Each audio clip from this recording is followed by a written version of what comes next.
Damos la bienvenida a este webinar para pacientes de endoscopia en tiempos de COVID. Vamos a dar inicio. Todas las preguntas que surjan durante la charla las pueden dejar en el chat, quienes están conectados por Zoom, o en el espacio de comentarios, quienes nos siguen por Facebook. Las recopilaremos y al final tendremos una sesión de preguntas que será moderada por la doctora Adriana Bonilla, gerente médica de nuestra institución. Agradecemos cerrar micrófonos y cámaras. Tengo el gusto de presentar al doctor Óscar Angarita, gastroenterólogo de Good Medica, especialista en gastroenterología y especialista en medicina interna de la Universidad Nacional de Colombia, médico cirujano de la Universidad Industrial de Santander. Doctor, gracias por acompañarnos. Bienvenido. Bueno, muy amable, muchas gracias. Muy buenas tardes. Principalmente quiero agradecer en esta oportunidad poder estar compartiendo con ustedes este tiempo. Quiero darle las gracias a la doctora Bonilla por esta oportunidad para compartir lo que hemos aprendido a lo largo de este tiempo con respecto al COVID-19 y las implicaciones que tiene nuestro trabajo diario como gastroenterólogos, como endoscopistas. Gracias a Mónica también por la coordinación del evento. Y pues vamos a empezar a revisar el tema.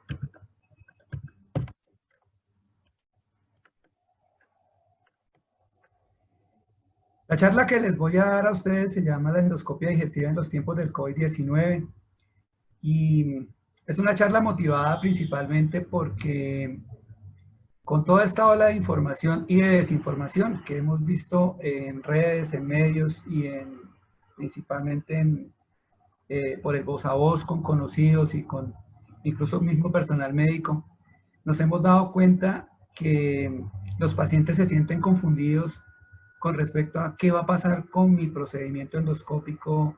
¿Es seguro que yo vaya a la consulta? ¿Es seguro que salga a la calle? ¿Es seguro ir a una unidad de endoscopia para que me hagan mi procedimiento? ¿Debo esperar a que pase el pico de la pandemia? Lo mío es urgente. ¿Qué debo hacer? Y pues precisamente para intentar contestar esas preguntas hemos diseñado esta charla, que es básicamente información para pacientes. Vamos a revisar ciertos aspectos, vamos a hacer algunas definiciones, vamos a hablar sobre aerosoles y procedimientos productores de aerosoles y sobre las recomendaciones nacionales e internacionales durante procedimientos productores de aerosoles. Pues ya como ustedes lo saben, esta pandemia que estamos viviendo, esta situación que estamos viviendo que es de orden mundial, obedece precisamente a una infección que se origina en China, pero que no es la primera infección que se ha globalizado. O sea, la historia del hombre está marcada precisamente por ese contacto que ha tenido con infecciones que se salen de márgenes, que se salen de delimitaciones geográficas. Si ustedes revisan o les gusta la historia, pues ustedes pueden darse cuenta que a lo largo de toda la historia del hombre, él ha tenido que estar soportando estas situaciones y estarlas afrontando.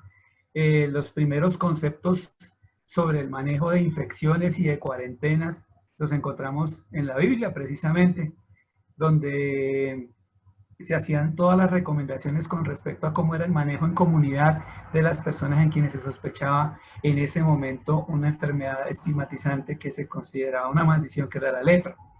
Entonces, desde esa época nosotros hemos venido manejando este tipo de situaciones y quizá la última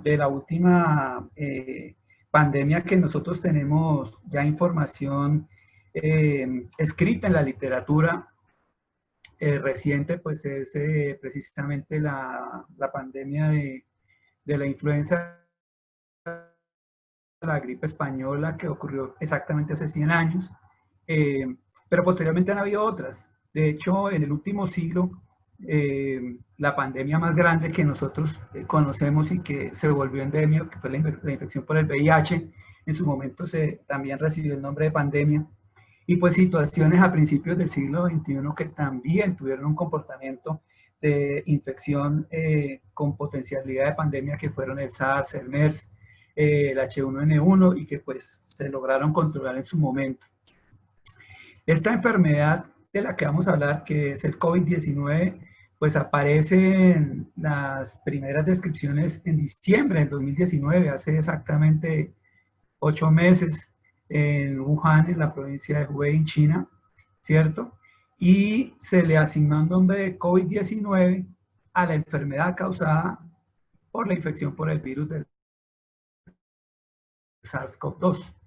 Principalmente hay que decir que el coronavirus es el nombre genérico de un grupo de virus que pertenecen a una familia que es la familia Orthocoronaviridae, y ahí tenemos alfa coronavirus, beta coronavirus, gamma coronavirus, delta coronavirus, que son algunos virus muy importantes en veterinaria. A veces se describen infecciones respiratorias autolimitadas, unas gripas leves por coronavirus en seres humanos, pero principalmente eran virus que tenían mucho que ver con el manejo de la veterinaria, y pues que ocurrió este salto transespecie y terminamos adquiriendo un virus que era de tipo zoonótico animal. El COVID-19 es un beta coronavirus, y la primera descripción que se hizo fue el 8 de diciembre de 2019. Fueron 41 pacientes con un cuadro gripal que posteriormente se confirmó como COVID-19. Para el 31 de diciembre de 2019 se describieron 27 casos de neumonía sin causa clara que posteriormente también se les atribuyó ser secundarias a la infección por el SARS-CoV-2. Ya para el 7 de enero de 2020 se hace el primer aislamiento de SARS-CoV-2 en un cultivo celular, y al día siguiente, el 8 de enero, ya se aísla en un paciente, en secreciones de un paciente. Para el 10 de enero se hizo la primera secuenciación genómica del virus y se publicó, se liberó a los científicos, y el 30 de enero del 2020 ya la OMS, a través del Centro de Enfermedades de China, declara la emergencia sanitaria de preocupación internacional. Ya para este momento, ya casi que todo el mundo estaba en vilo porque se ha dado cuenta que había tenido que entrar en cuarentena varias ciudades de China y que estábamos ante una amenaza de una infección que potencialmente podría diseminar al resto del mundo.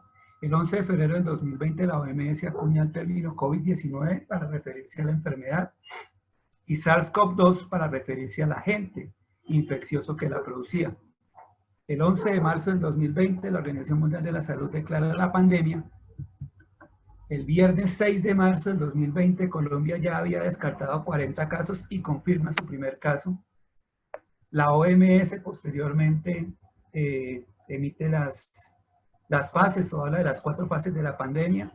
Colombia terminó la primera fase de pandemia, que se llama fase de preparación, el 6 de marzo del 2020. Se suponía que para el 6 de marzo del 2020 Colombia tenía que haber montado todo lo suficiente y todas las estrategias suficientes para prepararse para este tipo de infecciones. En la fase 2, que es cuando hablamos de contención, es decir, es aquella fase en la cual vamos a tratar de evitar que los casos externos lleguen al país, se realizó entre el 6 y el 31 de marzo del 2020, y ya cuando ocurrió más del 11% de los contagios no de origen externo, sino dentro de la comunidad, salimos de fase 2 para entrar a fase 3, que es la fase de contagio comunitario, de mitigación, y desde el 31 de marzo del 2020 pues estamos en fase 3.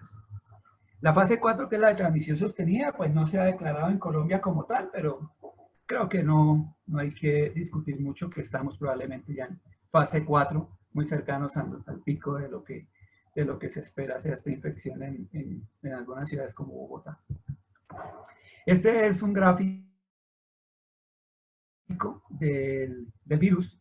Les recuerdo a los que saben, y de pronto para los que no saben, el virus es una partícula genética, es una partícula de genoma que está envuelto en una cápsula. Per se no tiene una capacidad de reproducción espontánea. Es decir, el virus como partícula no se puede reproducir a sí mismo. El virus se reproduce infectando otras células. Entonces aquí ustedes en este gráfico pueden observar cómo una partícula viral, utilizando algunas proteínas, por ejemplo esta proteína que es la que le da el aspecto de corona solar, por eso se llama coronavirus, por esta coronita que tiene acá, utilizando este tipo de proteínas y valiéndose de estos receptores que están en las células, logra introducirse en la célula. Dentro de la célula, la cápsula del virus se pierde y la secuenciación genética, utilizando todos los recursos que tiene la célula de síntesis, se aprovecha para replicarse. Se replica, produce su cápsula y cuando ya se ha replicado, genera la destrucción de la célula y más partículas virales salen a infectar las siguientes células de la economía. Entonces, cuando nosotros tenemos esta situación, pues hay algunas palabras que empezamos a utilizar y que para las personas que no están familiarizadas con el lenguaje médico, pues se les hacen un poquito extrañas, un poquito raras, o de pronto les llega de forma distorsionada por la información que manejan los medios o las redes. Primero que nada, debo decirles que la palabra brote no es igual a la palabra pandemia. Brote o epidemia es la presencia de una enfermedad cuyo número de casos es mayor al que se espera en un momento específico. Entonces, por ejemplo, nosotros esperamos en ciertos momentos del año que hayan brotes o epidemias de infección respiratoria por los cambios secundarios a las lluvias.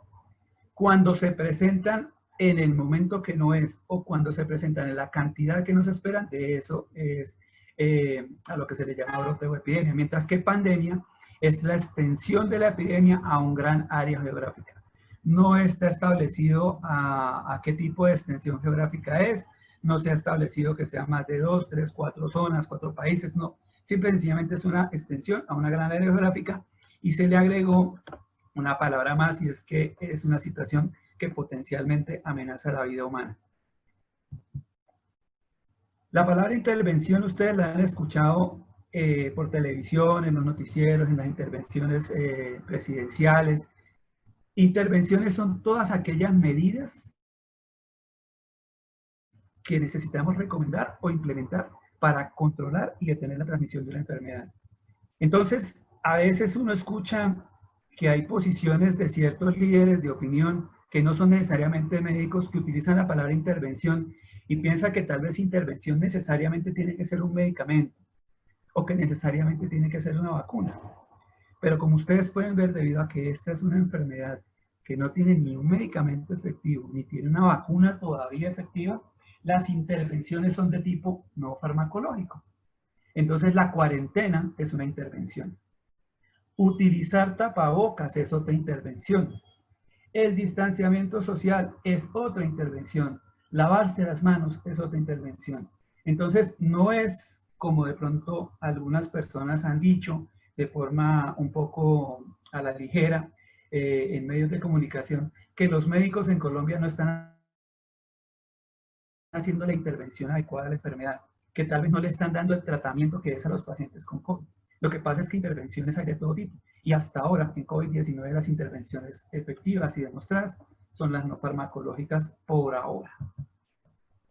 Hay dos aspectos claves que tenemos que entender y que a veces se confunden y que a veces los mismos líderes de opinión confunden e intercambian. Y uno es el concepto de la transmisión y otro es el concepto de la letalidad. ¿Ya? Cuando nosotros hablamos de transmisión estamos hablando de la posibilidad o el potencial de propagación de una infección en una comunidad, mientras que la letalidad es la cantidad de personas que pueden fallecer secundarios a este tipo de situaciones infecciosas. Si un virus es altamente transmisible, es decir, es muy contagioso, pero es muy poco letal, pues simple y sencillamente no va a revestir gran importancia. Es lo que sucede, por ejemplo, con el virus del resfriado común, porque realmente es muy contagioso, pero su letalidad no es alta, por lo tanto, las intervenciones pues no tendrán que ser muy importantes. Por el contrario, si el virus es muy letal, pero su transmisión es muy poca, puede ser un problema, porque obviamente hay una población susceptible que puede fallecer. Sin embargo, como es un evento aislado o raro, pues tampoco genera gran alarma. Esto pudiera ser lo que sucede, por ejemplo, con el virus del ébola. Cuando ustedes escuchan de pronto los brotes de ébola en África, es un virus supremamente letal, pero que rápidamente acaba con una aldea, y al acabar con una aldea, el virus, como les mostraba en la gráfica, necesita estarse replicando en seres vivos para poder persistir o perpetuarse en el tiempo. Si se acaban las personas susceptibles de infección, pues se autolimita el mismo brote y ya deja de ser una alarma con riesgo de pandemia.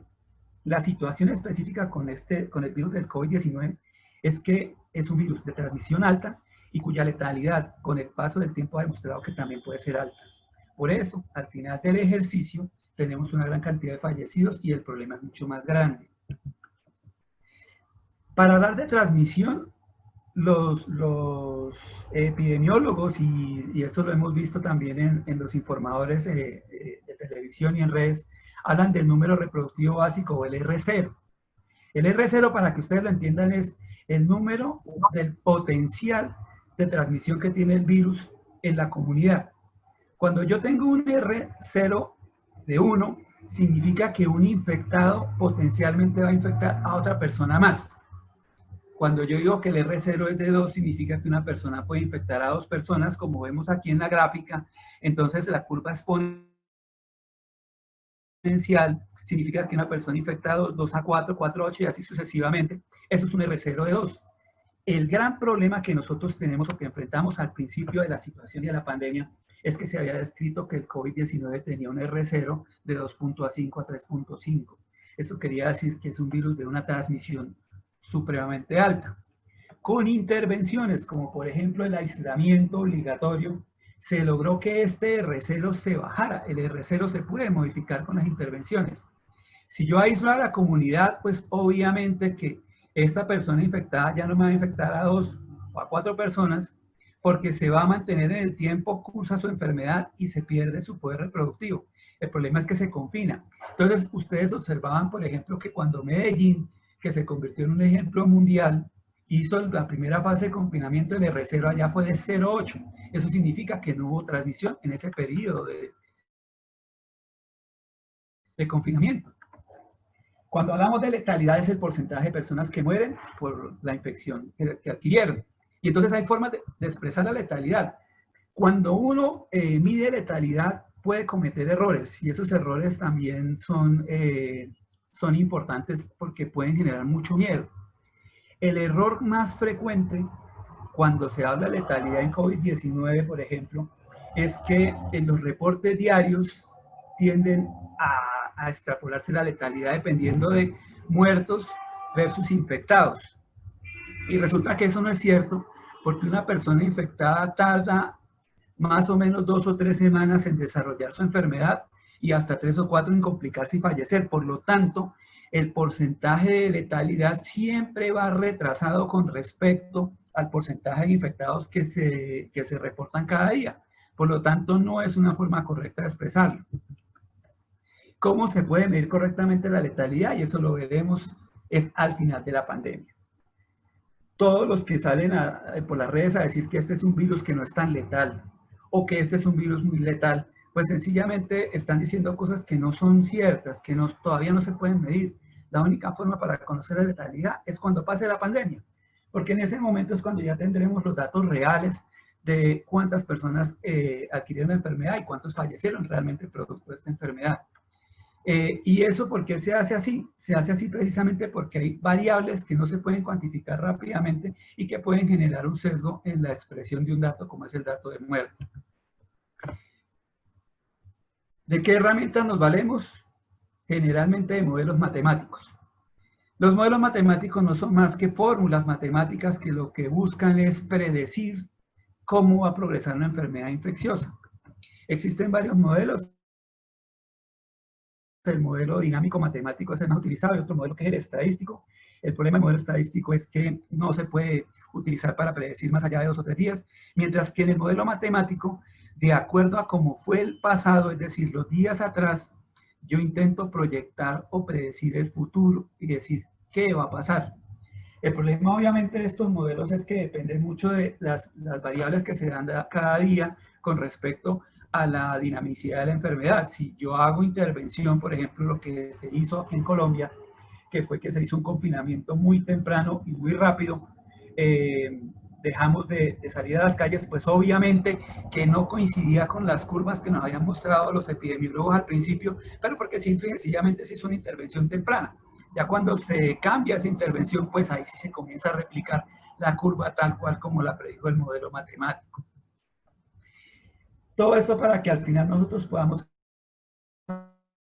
hablar de tasas de letalidad. Y las tasas de letalidad generalmente se dan de acuerdo a dos situaciones, o por casos confirmados o de acuerdo a basado en el número de infecciones. Lo que más se utiliza es la letalidad basada en el número de infecciones porque es la que más se aproxima a la realidad. ¿Qué significa la palabra mitigación? Mitigación es prácticamente desacelerar el proceso de propagación de la enfermedad. Entonces lo que hacemos es que disminuimos la demanda al máximo de atención médica, ¿cierto? Con eso, ¿qué es lo que hacemos? Pues evitamos el colapso de los sistemas de salud y protegemos a la mayoría de las personas que están en más riesgo para fallecer por esta enfermedad. Cuando yo estoy haciendo mitigación, que es lo que es por lo que se la ha jugado las estrategias del gobierno, lo que buscamos es aplanar esa curva. Es decir, cuando yo estoy en actividades de mitigación, busco que la curva continúe, pero no tan acentuada, no tan empinada. Mientras que suprimir, que es otra palabra distinta y que no la hemos tenido en cuenta en Colombia porque realmente es muy difícil de aplicar, es que aquí sí lo que buscamos es detener la transmisión. Transmisión para que el número reproductivo, o sea, el R0 que les había contado, sea menor de 1. Pero para hacer una supresión, la principal acción es el aislamiento total. ¿Ya? Eso sí, cortaría una curva. El problema es que cualquiera de las dos intervenciones, tanto mitigar o suprimir, tienen sus efectos colaterales. ¿Ya? Si yo estoy haciendo mitigación, puedo reducir hasta 2/3 el número de muertos, pero pues obviamente los servicios de salud van a tener en algún momento que sobrecargarse y colapsar. Mientras que si yo hago una estrategia de supresión, voy a implicar un distanciamiento social que es muy difícil de mantener desde el punto de vista social y económico a largo plazo. Entonces, esos son precisamente los dilemas a los que se enfrentan en salud pública los gobernantes cuando se les hace una asesoría con respecto a qué estrategias desde el punto de vista científico se pueden hacer frente a una pandemia. En salud pública no hay nada certero ni absoluto. Y como nosotros estamos viendo con esta pandemia, todo es transitorio, todo va cambiando, todo se va acomodando de acuerdo a cómo se van dando las cosas. Y por eso es importante que todas las personas que replican información, ya sea de voz a voz, a través de noticieros, a través de redes, que están todos los días siguiéndole el paso a la pandemia, entiendan que estas son situaciones a las que se enfrentan los epidemiólogos, los analistas de salud pública. Y cuando se emiten opiniones, pues hay que entender que todo esto puede pasar en salud pública. Cuando ya uno tiene una situación y tiene que hacer algún tipo de intervención, se puede enfrentar a algunas cosas que están sujetas a estas dos características de las intervenciones. Una es la eficacia y la otra es la efectividad. Y esto lo hemos visto, por ejemplo, cuando nos confrontan y nos dicen, bueno, ¿y por qué no le dan ivermectina a todo el mundo? ¿Por qué no le dan la hidroxicloroquina a la gente? ¿Por qué no le dan la satioprina? ¿Cierto? ¿Por qué no le dan otro, el X medicamento que quiera? Porque resulta que las intervenciones pueden ser eficaces o efectivas dependiendo de lo que se demuestren en estudios. Por ejemplo, la eficacia es el efecto que tiene un factor, por ejemplo, un medicamento de intervención, en un desenlace en salud, pero en condiciones controladas y experimentales. Mientras que la efectividad es llevar ese efecto, pero a condiciones reales. Para que ustedes me entiendan la diferencia entre eficacia y efectividad, está el ejemplo que más se utiliza, es por ejemplo el preservativo como método de planificación familiar. En todos los estudios controlados,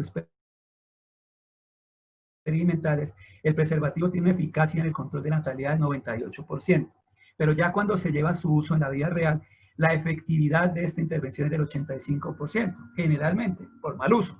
Pero esa es la gran diferencia que hay entre esas dos, en una misma intervención, en dos escenarios diferentes. Entonces puede ser que en algunos trabajos algún medicamento muestre una eficacia para el manejo de la infección, pero realmente cuando se somete ya en un estudio clínico bien controlado, pues simple y sencillamente su efectividad puede ser que no sea tan clara como se veía en un estudio inicial de eficacia. Entonces, cuando nosotros estamos hablando de este tipo de situaciones y de pandemias, también recurrimos a muchas otras cosas. Por ejemplo, a los gráficos. Y uno con los gráficos a veces se asusta, ve unas curvas y se le dicen, mire, es que esta curva está más parada que esta otra, es que esta no sé qué. Y eso también es algo que para la gente que informa hay que tenerlo muy enfrente, porque usted con un gráfico puede mostrar lo que quiera. Puede mostrar como, por ejemplo, esto, ¿cierto? Que son simple y sencillamente la cantidad de muertes por millón en 3 sitios distintos a lo largo del tiempo y el comportamiento de las muertes, ¿cierto? Pero puede también mostrar cosas como este. Este ejemplo yo lo traigo porque es muy interesante. Esto es un gráfico de colores que lo que está representando es cómo fue el comportamiento de salir a la calle en distintos países comparado con enero del 2020 a lo largo del tiempo, de acuerdo a cómo se fueron diagnosticando casos. Y ustedes pueden observar, por ejemplo, cómo Italia, entre más oscuro significa que la gente más se quedó en su casa guardado, entre más claro significa que la gente salió más a la calle. Y ustedes pueden observar, por ejemplo, cómo en países como en Europa, en Italia, en España, en Alemania, a medida que se diagnosticaban los casos, no cambiaba el comportamiento de la gente y la gente seguía en la calle. Y solamente ya cuando los casos fueron bastantes porque la gente se guardó. En cambio, mire, por ejemplo, en Sudamérica, que nosotros veíamos y teníamos la experiencia de lo que pasó en Europa, miren ustedes, por ejemplo, en Argentina, cómo la gente se guardó muy rápido. Entonces, apenas cuando tenían 100 casos diagnosticados, ya la mayoría de la gente no salía a la calle. En Colombia nosotros tuvimos un comportamiento que fue más o menos parecido, aunque no fue tan intenso como en Argentina, pero mire que nosotros hasta donde se hizo el análisis, pues seguíamos observando la conducta de no salir a la calle. Habría que ver cómo se comportó después, ahorita ya cuando estemos en pleno pico, porque esto es un gráfico que es de abril. Ahora sí vamos a hablar de algo interesante y que nos compete a nosotros, que son los aerosoles. ¿Un aerosol qué es? Un aerosol es una mezcla que químicamente se conoce como un coloide, en donde hay partículas líquidas y sólidas en una suspensión gaseosa. Entonces, pues, si uno lo mira desde el punto de vista físico, pues es simple y sencillamente una nube de partículas que viene de alguna fuente. Cuando nosotros hablamos, emitimos aerosoles.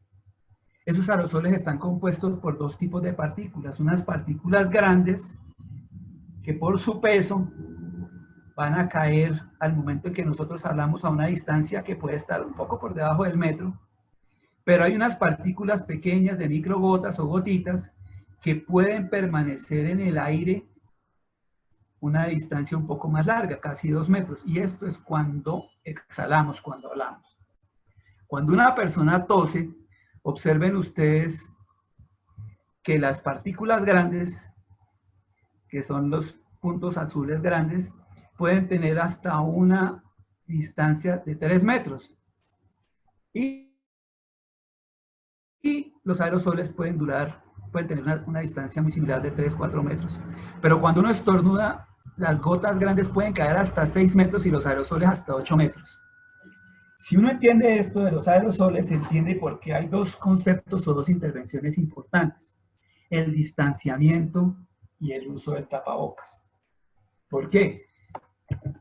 Porque cuando yo soy una persona que está infectada y yo no utilizo tapabocas, cuando hablo, cuando toso, cuando estornudo, estoy enviando estas partículas grandes y estos aerosoles a una persona susceptible, que si no tiene tapabocas tampoco, ni ninguna medida de protección y no está guardando una distancia, un distanciamiento social adecuado, probablemente se va a infectar.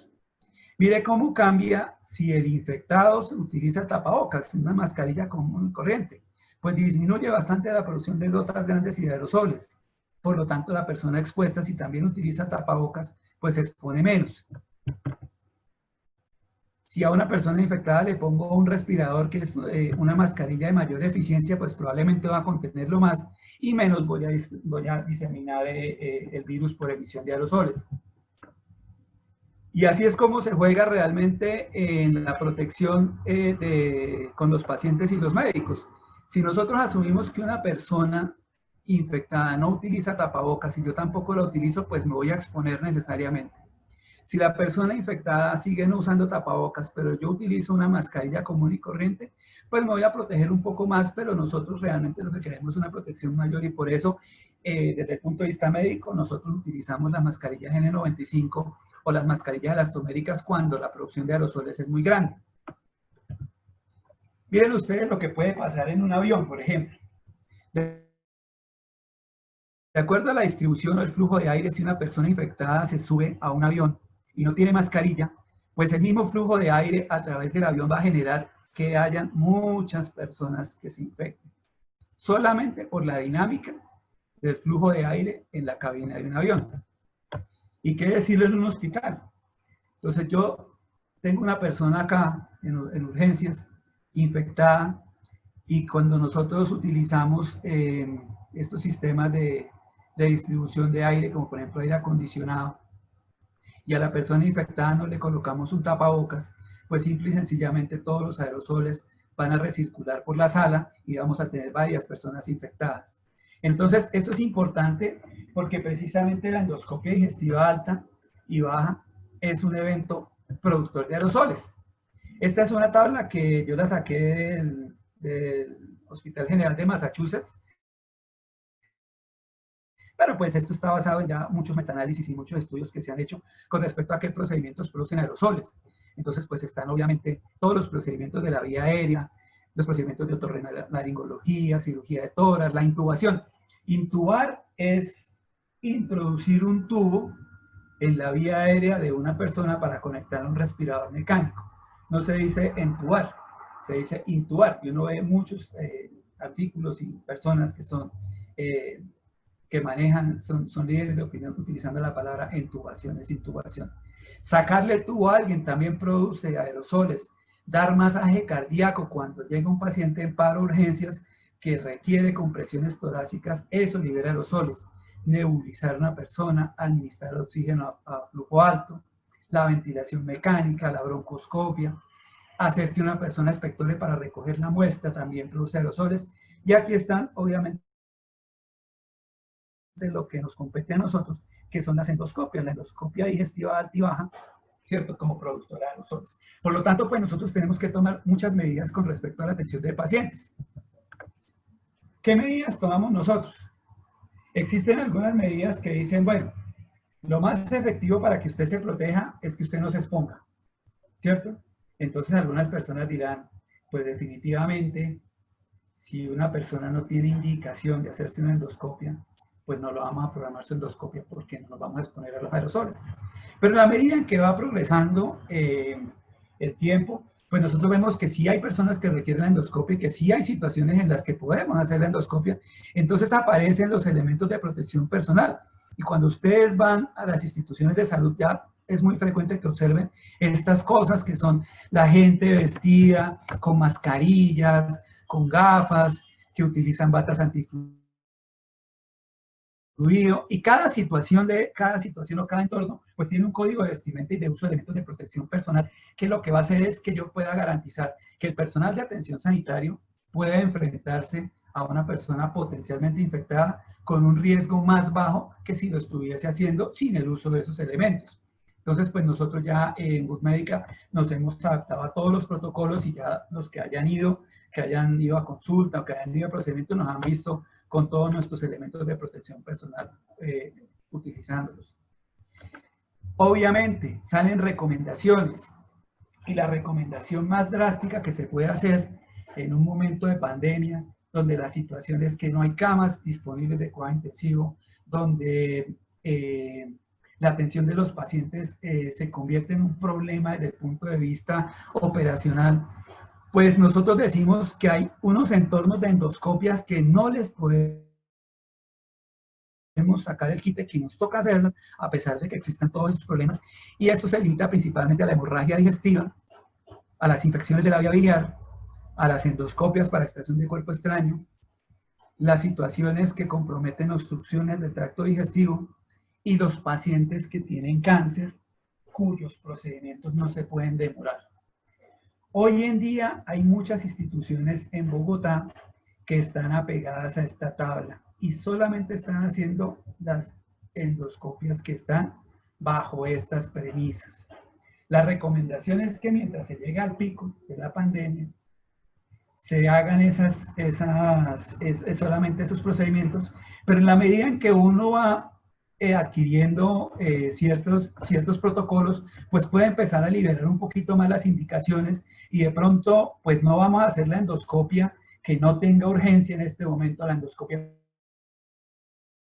por dispepsia, por reflujo sin síntomas de alarma, o la colonoscopia para ver si tengo o no tengo pólipos, porque todo eso podría esperar algunos meses mientras baja la situación. Entonces, de todas maneras, lo que deben entender los pacientes es que hay algunos entornos en los cuales la endoscopia va a tener que hacerse, que son el entorno de la urgencia, y que va a haber algunas indicaciones que podrán esperar algún momento. Cuando nosotros hacemos estos procedimientos, pues ya tenemos, como les mostraba, un código de vestimenta para cada situación. Hoy en día, esto de nivel 2 y nivel 3, prácticamente lo hemos puesto todo en nivel 3, y cuando hacemos endoscopio utilizamos la mascarilla en el 95, los guantes, los doble guantes, el gorro, las monogafas, todo para poder proteger al personal asistencial. Y hay otro elemento que es importante. Como les estaba hablando de los aerosoles, pues ustedes pueden entender que una sala está sujeta a la dinámica de la ventilación. Y esa ventilación es simple y sencillamente ver por dónde entra el aire y por dónde sale, ¿cierto? La ventilación puede ser la natural, la que dan las ventanas, la que da abrir una puerta, abrir una ventana, cerrar una puerta, cerrar una ventana. Y eso pues garantiza un movimiento de aire, una dirección, ¿cierto? E impide que los aerosoles se queden en el medio ambiente por más tiempo del que es, pero que si nosotros dejamos que esto suceda de acuerdo al flujo natural, pues no podemos garantizar que este aire se recambie en forma adecuada. Entonces existen las estrategias de ventilación mecánica. Las estrategias de ventilación mecánica no es otra cosa más que utilizar inyectores y extractores potentes para facilitar el recambio del aire en un ambiente determinado. Entonces nosotros estamos manejando un concepto que es el concepto de presión negativa. La recomendación internacional y la recomendación en casi todas las asociaciones es que las endoscopias las hagamos idealmente en sala de presión negativa.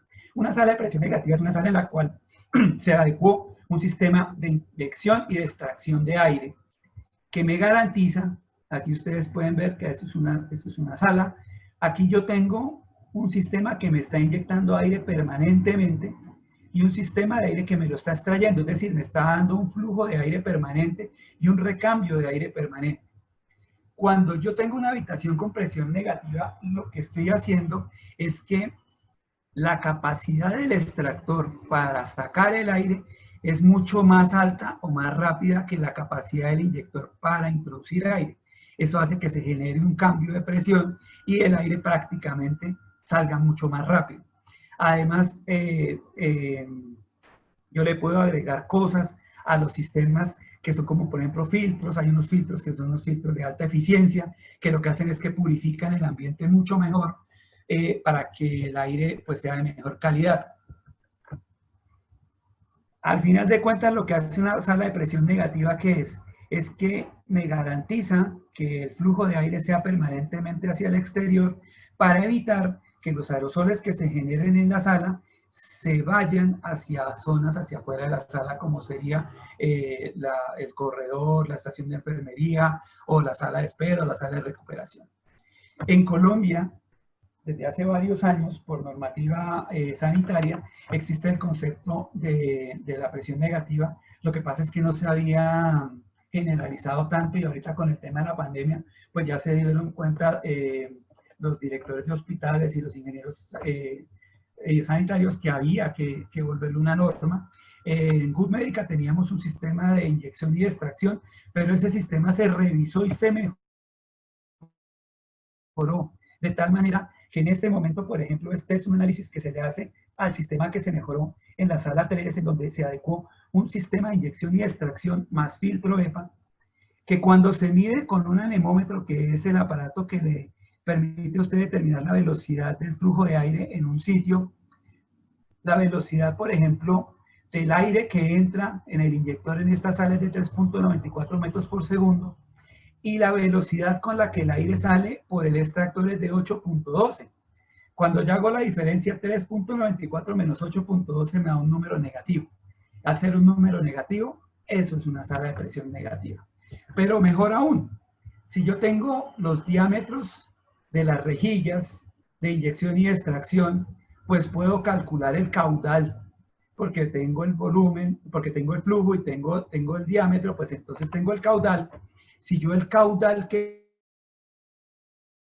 tengo lo divido entre 3.600 segundos, que son los que tiene una hora, eso me da una cantidad que es 4.59.56 metros cúbicos por hora, y si yo eso lo divido por el volumen, que es el área, es la base, por el alto, por el ancho de una sala de endoscopia, puedo tener este valor que es 10.86, y esto lo que me quiere decir es que tengo 10.86, casi 11 recambios de aire en una hora.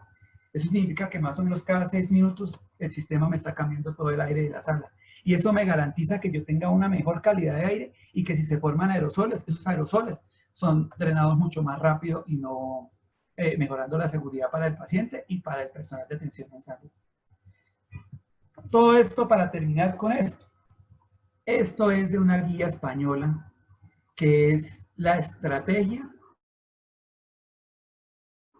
para hacer endoscopia después del pico de la pandemia. Entonces ya cuando ha pasado el pico de la pandemia, nosotros no es que bajemos la guardia, sino que simple y sencillamente empezamos a continuar el protocolo de endoscopias urgentes tal cual veníamos, pero ya empezamos a hacer endoscopias en pacientes que tienen indicación, que puede ser un poquito más temprana, no tan diferible, y las hacemos en sala de presión negativa, así como nosotros lo estamos haciendo en Busmédica, utilizando todos los elementos de protección personal y haciendo seguimientos post-procedimiento. Ya hoy en día sabemos que no necesitamos hacerle pruebas de tamización a los pacientes antes de una endoscopia, hacerle una PCR, eso no es necesario. El solo interrogatorio que está avalado por el Ministerio de Salud es suficiente para poder predecir quién potencialmente está infectado y quién no. Y de todas maneras, igual la idea, después de que se pueda iniciar este protocolo y llevarlo a la luz, pues es hacer el seguimiento post-procedimiento, que eso, pues en Busmédica es algo que siempre hacemos, que es la llamada de control para saber cómo sigue el paciente y cómo se encuentra después de su procedimiento. Esto era lo que quería comentarles a ustedes con respecto a la situación actual que tenemos con la pandemia y lo que nos afecta a nosotros como endoscopistas. Como mensajes para llevar a la casa, pues la situación actual de pandemia COVID-19 nos ha obligado a replantear todas las áreas de nuestra vida personal y laboral. La endoscopia digestiva es una actividad productora de aerosoles, por lo tanto nos obliga a tomar medidas de seguridad tanto para nuestros pacientes como para el personal asistencial. En fase de ascenso y pico de casos, que es como estamos ahorita en Bogotá, debemos restringir las actividades de endoscopia digestiva ambulatoria, realizando solo las urgentes y prioritarias y reprogramando las no urgentes para después, no necesariamente mucho tiempo después, pero sí es como una estrategia que se recomienda hacer en estos momentos. Y el uso de protocolos de elección de pacientes, el distanciamiento social, el mejoramiento de la calidad del aire en las salas de endoscopia y el uso de elementos de protección personal para mejorar el perfil de seguridad y los desenlaces para los pacientes y el personal asistencial. Muchísimas gracias. Gracias, doctora Angarita. Excelente exposición. Ha quedado pues mucho más claro toda la parte del contagio por el coronavirus a nivel general y los riesgos que se pueden correr al salir de la casa, al no guardar las medidas de intervención. Voy a hacer algunas de las preguntas o a leer algunas de las preguntas que se relacionan con el contagio del COVID y otras con la realización de la endoscopia durante la pandemia. Uno de nuestros pacientes o uno de nuestros asistentes nos pregunta si después de haber adquirido la infección por COVID se puede repetir. Bueno, mira, hasta este momento y en lo que los estudios han mostrado, aparentemente la infección por COVID-19 deja una inmunidad que no se sabe hasta cuánto tiempo va a permanecer y no se sabe si su cantidad de anticuerpos va a ser neutralizante a un nuevo evento. Es algo duro de aceptar para algunos pacientes, porque pues imagínense usted haber padecido una enfermedad, una neumonía, de pronto haber estado en cuidado intensivo y de pronto a la larga no tener anticuerpos supresores o neutralizantes, pues es algo que es muy devastador. La mayoría de las personas se infecta con síntomas leves. Y lo que sí han mostrado los estudios de seroprevalencia después de infección leve, es decir, de la cantidad de anticuerpos que se miden en la población después de que han tenido infección leve, es que son anticuerpos en cantidad muy baja, que no podrían protegerlo de un nuevo evento. Por lo tanto, si usted ya tuvo COVID-19, pues tiene que seguir usando todas las normas de prevención igual. El distanciamiento igual, el tapabocas igual, lavado de manos igual, porque no hay nada en este momento que le garantice que su cantidad de anticuerpos le vaya a neutralizar una nueva infección. Lo que busca la vacuna precisamente es generar ese tipo de respuesta inmunológica. No sabemos si va a ser con una sola dosis, que los anticuerpos van a ser suficientes o si de pronto se van a necesitar 2 dosis y si de pronto va a pasar como lo que suele suceder con la influenza que requiere de vacunación anual. Eso todavía no se sabe. Es decir que aunque no se han reportado casos en el mundo de pacientes que se hayan reinfectado, los pacientes que ya se han infectado no pueden bajar la guardia. Para nada. ¿Correcto? Para nada. Ok, gracias, doctor. Una pregunta. Sí, una vez el paciente sale con una prueba positiva, ¿cuánto tiempo después se le puede negativizar la prueba? ¿Hasta cuánto tiempo después? Depende de qué prueba estemos hablando. ¿Estamos hablando de prueba de PCR o estamos hablando de anticuerpos en sangre? Porque tiene un comportamiento completamente diferente. El diagnóstico del COVID-19 se hace con la prueba de PCR en hisopado nasal y faríngeo. Es esa prueba harta que ustedes han visto o que de pronto han experimentado del copito en la nariz para tomar la muestra. Esa prueba se llama la PCR. Esa prueba lo que mide es la presencia del virus en la faringe o en la nasofaringe del paciente. Esa prueba, una vez es positiva, significa que el paciente, si va junto o paralelo a la presencia de síntomas, pues tiene infección por COVID-19.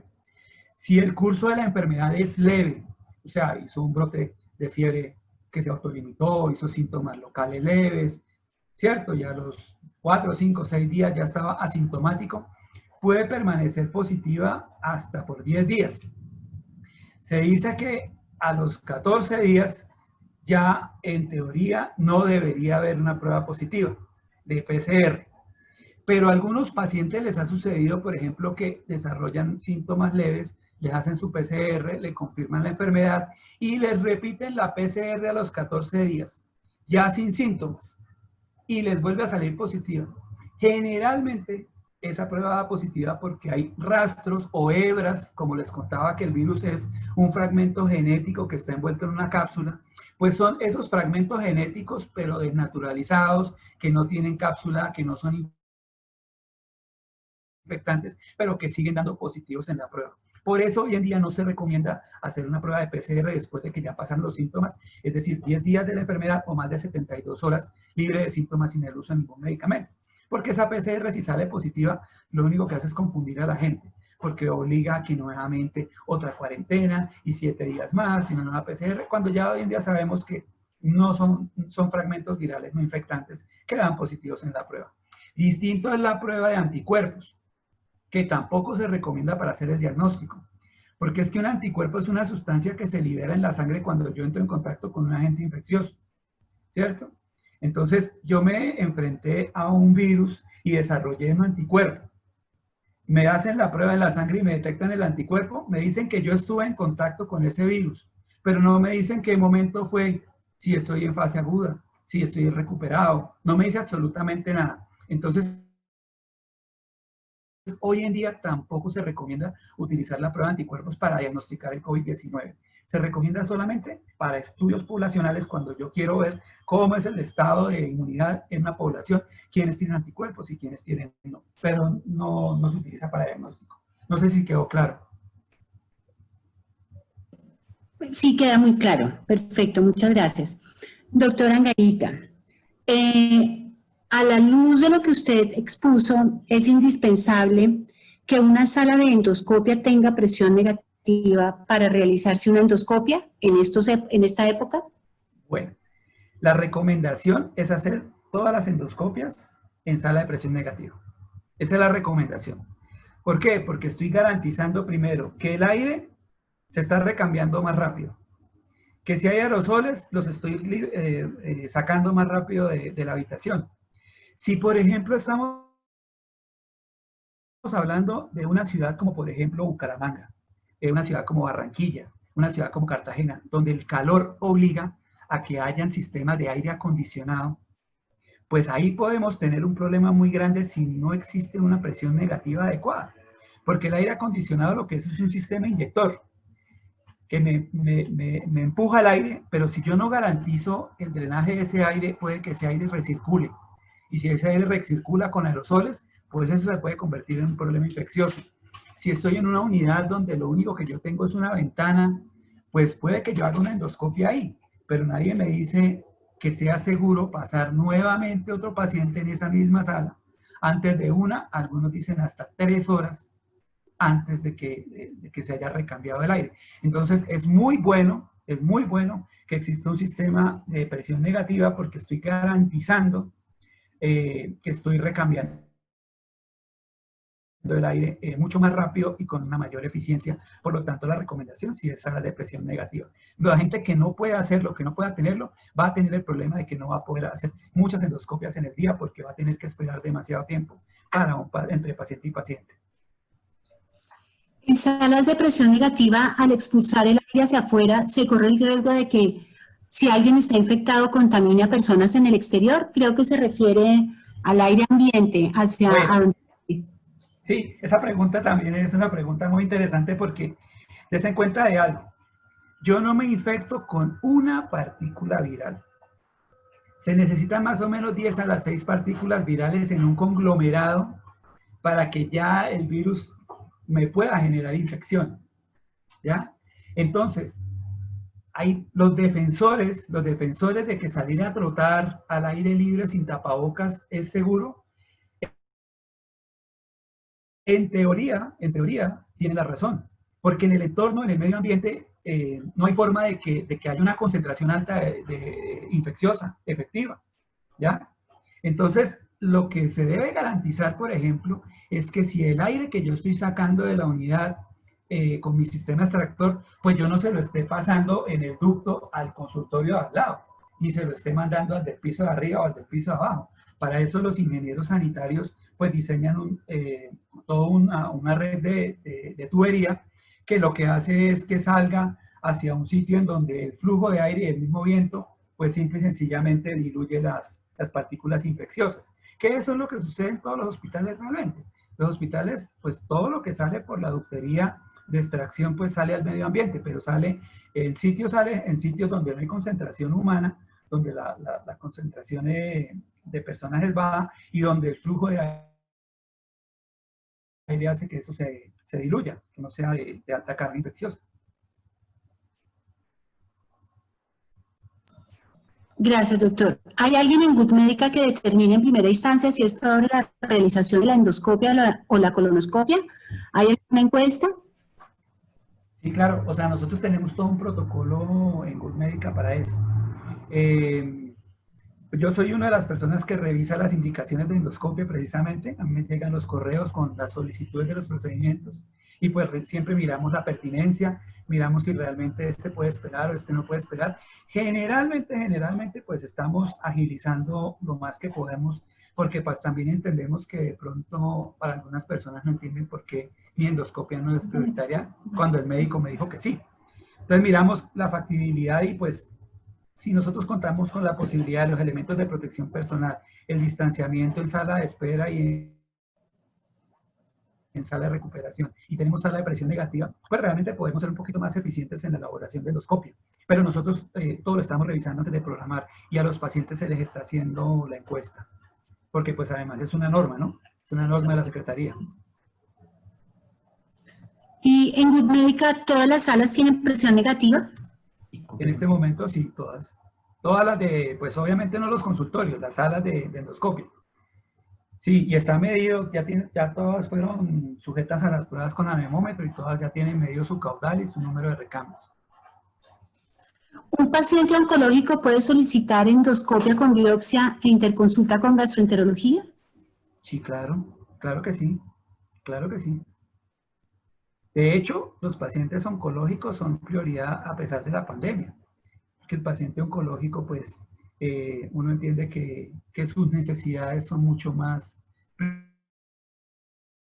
prioritarias que de pronto una persona que está pidiendo una cita por dispepsia o por intestino irritable. Claro que sí. Si una persona es asintomática y acude a un procedimiento endoscópica, ¿esa persona puede tener algún riesgo? Tiene el riesgo de la población general, el riesgo que todos tenemos hoy en día. Es exactamente el mismo riesgo. Mira, al principio de la pandemia, cuando empezamos a diseñar todas las estrategias, lo hicimos orientado como a protegernos como médicos, ¿no? O sea, como de que no, yo no voy a hacer eso porque de pronto eso es positivo y me voy a infectar y no sé qué. Y los estudios lo que han mostrado es que todas las estrategias toca hacerlas al contrario, es a proteger los pacientes, ¿ya? Si una persona es asintomática, el cuestionario lo contestó con la verdad, realmente no ha tenido fiebre, realmente no ha tenido ningún síntoma respiratorio, realmente no ha tenido contagio con alguien COVID positivo y viene para una endoscopia digestiva alta, no tiene ningún riesgo dentro de la unidad. Tiene el riesgo general que tenemos todos cuando estamos saliendo a la calle, si no está usando el tapabocas, si no se está bañando las manos, pues tiene el riesgo que tenemos todos. Pero por el hecho de ir a una endoscopia no está incrementando su riesgo para nada. Y menos en un sitio donde, como yo le estoy contando, pues ya incluso está todo un protocolo y toda una calidad de aire que es superior a una unidad que no tenga un sistema de presión negativa. Perfecto. ¿El sistema de presión negativo deberían tenerlo los odontólogos? Pues la pregunta es algo que yo no lo he revisado, pero yo diría que sería ideal, ¿no? Porque pues los procedimientos odontológicos, como ustedes vieron, pues liberan aerosoles. Y todo lo que libere aerosoles, en teoría, debería hacerse en salas con presión negativa. Pero pues no soy el indicado para contestarlo con respecto a esa especialidad. Habría que revisarlo. ¿Realizar una colonoscopia por síndrome de intestino irritable es prioritario? En este momento no. En este momento no. No forma parte dentro de las prioridades. ¿Por qué? Porque pues obviamente estamos hablando de que primero los criterios de Roma 4 han establecido que el diagnóstico del síndrome de intestino irritable es clínico, ¿cierto? Y lo único que me movería a mí hacerle una colonoscopia a un paciente con síndrome de intestino irritable es que dentro del interrogatorio en la consulta me describa un síntoma de alarma, una bandera roja. No es que yo he sangrado, no es que he perdido peso, o que tengo más de 50 años y tengo historia de cáncer de colon en la familia y estos síntomas son de reciente aparición. ¿Cierto? O sea, son como las cositas que se van agregando en la indicación de la colonoscopia. Porque es que el síndrome de intestino irritable no es igual a colonoscopia. O sea, una cosa no lleva a la otra, a no ser que el interrogatorio obligue otra decisión. Entonces, el síndrome de intestino irritable no es indicación de colonoscopia. Y en este momento, pues menos, que sea prioritaria menos. Doctor, muchísimas gracias. Hemos completado nuestro tiempo. Quiero pues resumir para nuestros pacientes y para la gente pues en general que nos acompaña. La intención de Good Médica es educar, dar herramientas para poder decidir, para poder saber a qué exponernos en estos días. Debemos cuidarnos, priorizar las salidas a la calle. Sencillamente lo que no sea urgente, lo que no sea prioritario, pues no es necesario en estos momentos. Estamos llegando al pico. Cuídense mucho. Muchísimas gracias por las enseñanzas. Muchísimas gracias por todo lo que día a día nuestros pacientes nos enseñan, por asistir a esta reunión. Para cerrar, pues queremos decirles que nosotros tenemos presión negativa en nuestras 4 salas de endoscopia digestiva y en las 2 salas de motilidad, de los procedimientos de motilidad y en coloproctología, que seguimos pues todos los protocolos, estamos cuidándonos para poder seguir prestando el mejor servicio. Muchísimas gracias nuevamente, cuídense mucho, feliz noche. Bueno, muchas gracias. Gracias, doctora Angelita. Hasta luego.